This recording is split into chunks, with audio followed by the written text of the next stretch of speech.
This year, it took until March 15th for women to make the same amount that men did in 2021.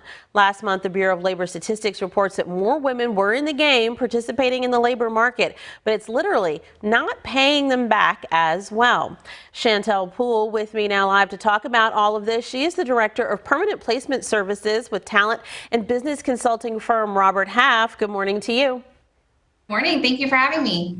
You all recently surveyed 1,450 women about how they're feeling on the job. 39% shared that new hires at their companies are being offered higher salaries than veteran workers in the same roles. What's going on here? Well, in the latest BLS report did share that women labor participation's increased. So, women are returning to the workforce, which is great. However, there's a few challenges that they're facing. They're worried about raises. They're failing to negotiate in compensation, and they're definitely worried about the wage gap. So that is concerning. Everybody worried about inflation. It's at a 40-year high, affecting everything from gas to guacamole. And 50% of women Robert Half talked to, as you mentioned, said their top worry is about their salary not being able to keep up with inflation. That is just not a comfortable thing to carry every day.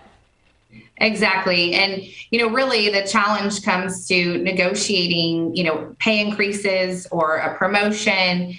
And we want to be able to empower women and provide those tips and tools to help with the obvious wage gap that we have. And so providing those tools, making sure you schedule a formal meeting with your boss, bring examples, discuss concerns, and have a business case for those pay increases or promotion, and know your worth and communicate confidently. And in some cases, if your boss can't or your company can't provide a raise, make a plan, schedule a meeting to discuss that professional development plan on how you can get there.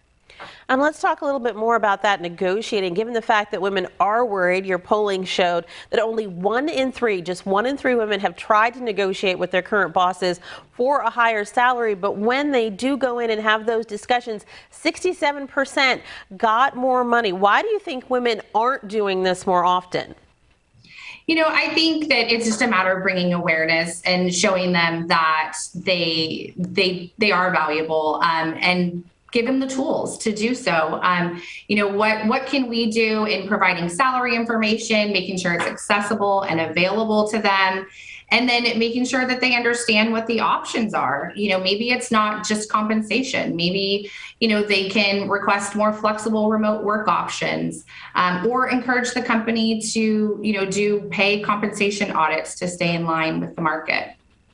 California is still waiting to see if Governor Newsom will put his name on SB 1162, making it law. That measure would require companies with at least 100 employees to include pay range in all of their job postings and publicly report how much certain groups of employees are paid. Those details would have to be reported to the Department of Employment and Housing. We're talking about the number of employees listed by race, ethnicity, and sex in executive or senior level positions. We say it here in the news all the time. Information is power. This might help with those negotiations, right? If that information is just out there in the job listings.